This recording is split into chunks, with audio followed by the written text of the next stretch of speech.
On today's Minute of the Apes, I'm really one beer shy from having a good tease about embarrassing facts and hard truths about my life.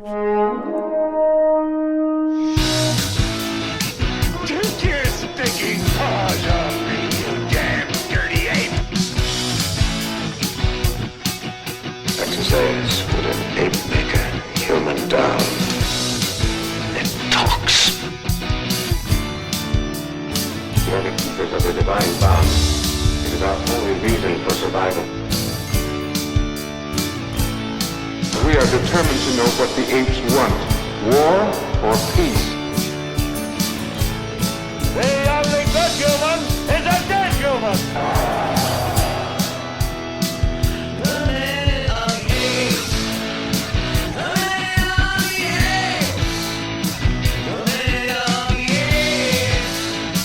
The Minute of the Apes.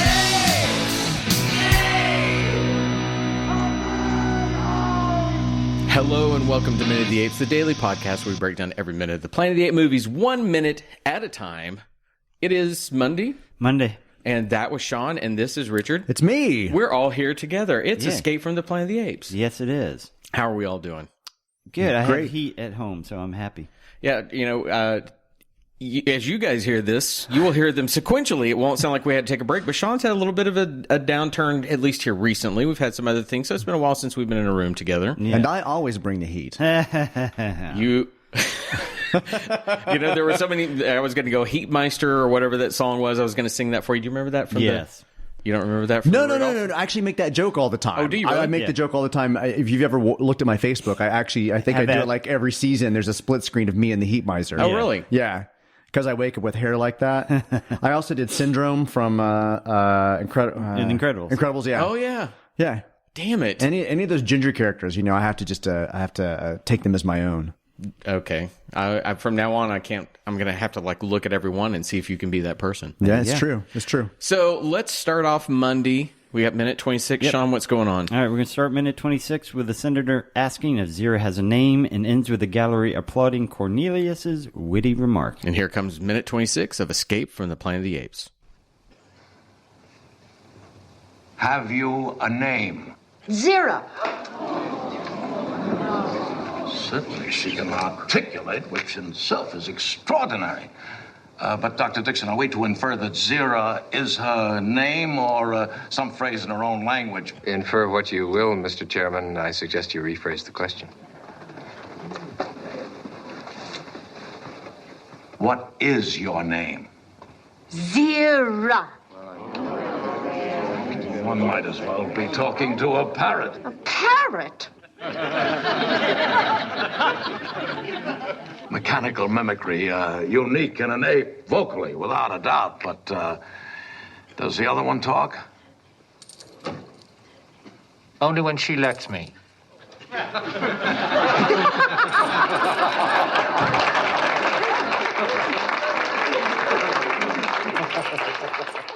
All right, as a minute 26, we have a planet's worth of humans plus 2 living apes and 1 dead ape. Huh. So we're at a penultimate moment in a way, right? Things are about to start really progressing that we haven't seen before. Are we? Or don't already know. This is an echo in ways to what happened in Planet of the Apes. Where he goes in front of the judges and everything. Right. But in that one, do we know more as an audience in this scene than we knew as an audience back then? Yes. And so Because now we're the ones with the upper hand. We have 2 movies worth of information that the world that the modern day society doesn't have. So then that leads to my question that I was exactly hoping you would kind of help me get there. How is it that this scene works so beautifully when we know everything that's about to... We kind of even know the beats of what's going to be said back and forth. We anticipate them, but it works beautifully. Because it's being played as a comedy and not as a revelation. Yep. What I now granted, And they aren't being tortured like Taylor was. They're not tied up, running around in rags. That is true. They have their dignity about them. They're in their own clothes. The only thing that's bothering them is they're in chains. and they have 2 believing advocates. Yes. In Lewis and Branton. Yes. I mean, they have 2 advocates behind them, backing them up, and they're getting audience reactions, both positive and negative. People And I'm not talking about specifically this minute, but this entire week's worth of stuff. We're getting a lot of interaction back and forth that actually buoys their arguments, as opposed to before, where it's just shock and horror and everything but is they- bad. But he had Zira and Cornelius to an extent. Eventually, Taylor did, but not as readily from the get-go. Yeah. It took a little bit of convincing. You got to show me your maps. You're going to make a paper airplane in the first one for them to be on their side. Well, but also to a certain extent, we've got Zira who's conveying the answers, and Zira is throwing everything with a little bit of sass. Mm-hmm. And again, I say being played as a Zira. comedy. Whereas if Charlton Heston were in this scene, Zira, like he wouldn't actually True. convey this sense of comedy or humor or enlightenment. I mean, Almost like speaking down to people. Yeah. But at Well, this she is point, when speaking- in the original one, Taylor could not speak in this echo of the scene. He still could not speak to, correct? Or could he? Yeah, he could speak because he broke out, got Yeah, captured. you're right. You're right. I'm trying to 'Cause he remember was where it trying hits. to speak at his trial. Yeah. It doesn't hit in the same point in the script, Yeah. but it's definitely an Yeah, echo it's to that later. scene. It's later in the movie. I Yeah, think. I think that's why my brain Yeah. kind of was confused. remind me, does this minute end with Cornelius saying the line? Or Yeah, the yeah, and chairman? then the crowd applauds. Okay, and yeah. laughs That's and I have to have everything. my notes, but I Yeah. had a brain moment. So we not only get Zira, we also get Cornelius, and Cornelius like just sells it with that line, right? What I found interesting is we're getting to the sense that the chairman doesn't believe that they're real, that this is a hoax, this is a charade of some kind. And so when he's talking in the scene, he's talking to his peers on the panel. Again, we start the minute out with Dr. Hassline, and this is relevant, I think, for later minutes. Hassline is still back in his chair with his arms kind of crossed back in kind of a somewhat of a knowing yet passive thing. Like he kind of foreseeing what's going on. He's not surprised by this. Whereas all the other generals and lawyers and scientists are just kind of like, And I also wonder if Cornelius. That was really nice, Richard. thank you. I wonder if Cornelius and Zira actually see this as a reversal of what was happening to Taylor, so they know what's going to happen because they've been on the other side of this. You know, you could have made a direct correlation to it if Cornelius had made a paper airplane. If he didn't know how to do it, and at that point thrown it, that would have been fun. But Yeah. you know, that's a curious question. I don't think anything here tells me that they do, but that certainly has to be going through their Yeah. brains. So Zira. Zira. Taylor. Just like Taylor. Zira. She completely stands up and has a women's lib moment where it is, I mean, with the pronunciation of her name, that is, hey, bitches. I'm not just a monkey. I'm Oh, you need Zira. a snap at the end? Well, it starts off with, it concludes the last minute was that's for you to decide. And the chairman says that he says his line is, have you a name, right? But if you listen to it, he actually has, I wouldn't say a condescension to it, but he kind of has a very, very pause between it. Like he's trying to enunciate to somebody who doesn't understand English. Like maybe you're Have talking to you a parent name? that you've never spoken to but can speak. So have you a name? So she says, and this is the direction of the script, distinctly as though to a child, Zira. So, when speaking to someone who doesn't speak English, I always revert to speaking as though I'm speaking of a Shakespearean play. Have you a name? Have you a name? Yes. Do you have a name? I mean, that's... What's your name? Have you Yeah. a name? Could you tell me your name? Yeah. Anything. It's just a very weird, very proper English way of asking a question of Right. somebody that you don't know that can speak. But I have to say, this panel is like one of the smarter panels that we've seen in the movies. I'm not talking in general, but in the movies, because he actually finally goes, wait, is that your name or is that a phrase? Because Yeah. Zira means nothing to a human It's a good at that point. Everybody else in other movies, they would have gone, Zira. Well, Zira is an unusual. It's an unusual name. Yeah. Like I wouldn't have necessarily picked up that was a name. At least to me, that it was a name. Yeah. I would like. What is she speaking? True. What language? Zira. And so she's enunciating Zira, and the script has it as ZI-RA. They want her to say it not just as a child, but to break up Yeah, I the think it Zira was and the also Ra. that way in the To subtitles be two things. as well. Yeah. One of the things that I don't think you've noticed is after she says Zira, the description is a gasp of astonishment from the audience. But did you guys notice there was one woman who clapped and she goes, Oh, I didn't see She clapped her. too early? she clapped and she caught herself and she stopped? Wait, she has a Khaleesi moment where she claps that one time. And Yeah. I'm sorry. I've been watching all the Game of Thrones. It was Sorry. a clap. Like everybody else is like, oh. But I wanted to, Really? but I wanted to like look at that thing, and sure enough, there's Maybe one she little- got one into the little- moment too much. And she's thinking, God, I'm not going to get my extra day Well, pay for the I one was clap. watching the audience, and from what I can gather, there's a woman on the back row in a black jacket with black gloves and a black hat. Uh-oh. And she's the one whose hands I see come together, and then she turns to the person next to her, and it's almost like it was a mistake that they kept the shot in there. What you just described sounds more like the weird time travelers from Fringe.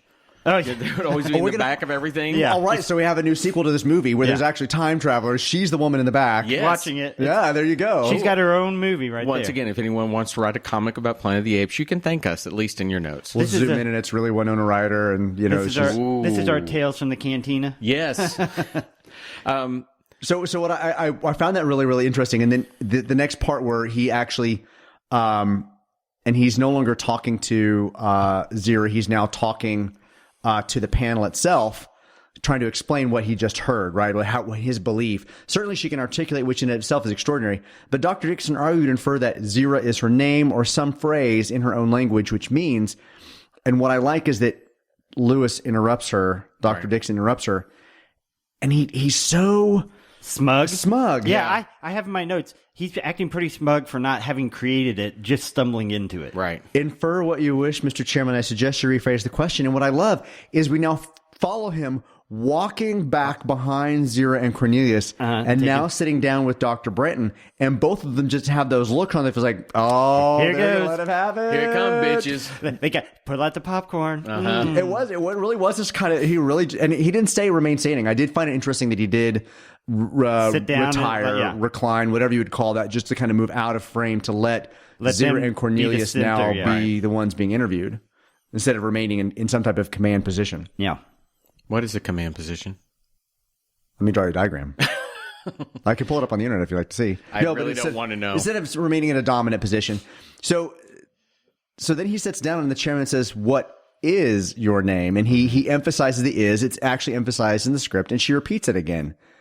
Zira. She's just she's so like I did find that odd that she didn't go ahead for the real reveal, and I'm sure they're trying to hold it back. My name is Zira. I kind of expected that. Yeah. I mean, usually you don't answer something just the same way if you're trying to clarify what you're doing. You try to find a way especially if you that says understand this. what they're saying. Yes. Yeah. But that's why the emphasis or the priority on Cornelius's line only when she lets me to let them know that they actually have intelligence. Yeah. And that probably is Dane why did- you hold off. I think that's why Dane did a great job of saying, "Hey, I want this line to have some zing and some punch at the end." True. To bring and comedy comes in threes, so you go Zira only when she lets me. You know, that's where the joke comes.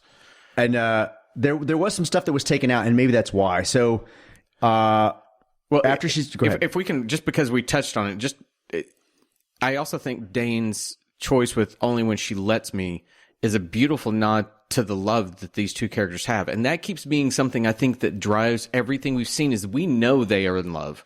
We know what they mean to each other. And I think that's essential to where this story is going to go. And I even thought that the joke, the playfulness there at that point is very key to what we're going to see subsequently. And we can't talk about future minutes, No. but it is setting up the next portion of a dialogue later on in the scene. So there was a little bit more that was supposed to be in here. The chairman does, after Zira says Zira a second time, one might as well be talking to a parrot, except that a parrot, and that's when Zira jumps in and goes, "A parrot." And why does the audience find that so funny? Don't know. The audience laughs. Zira's kind of angry, but originally he was supposed to say a parrot would have answered Polly, and then Zira was supposed to reply Polly as if outraged. But instead she replies parrot before he ever says Polly. Well, Polly is definitely a reference to something within our culture that I don't know would somehow survive a nuclear apocalypse that wiped out humanity, brought intelligence to apes. I don't know that would transcend to that level, and I don't think that line would work. So at least when she says parrot, I can buy that parrots maybe lived. Even though, with everything being decimated, how did animals live? Well, first of all, decimated means reduced by 10%. Oh, does it That's why really? It's decimal at the top. Oh, well, look at that. That's- Once again, there's Sean just completely with facts no one ever thought about He's going to knowing. bring us the website again and show us the suns all put together, stacked Gravity, together. how gravity works and black holes. We love Sean, but Sean will constantly throw in the facts where Richard and I usually just have a, what? But yes, it now means also to reduce more than 10%. Okay, how about obliterate? There you go. I'm Well, we sorry, did- Richard, go ahead. Is that an oblivion? We Does didn't that see relate a to whole lot of animals in the future. Well, you see we saw horses. horses, the apes, They don't humans. they don't have dogs, do they? We never saw dogs. No. Well, they reference birds at some point, not Yeah, I'm besides sure, just I'm this. sure if you looked at the sky, No, there's bound to be a bird. she what, Lemure? What did she? Lemur? Lemur. What did she say at the beginning of this movie? She actually referenced an animal. Oh, did you? Yeah. I remember. What movie? What animal was that? I don't know. Don't you remember at the beginning?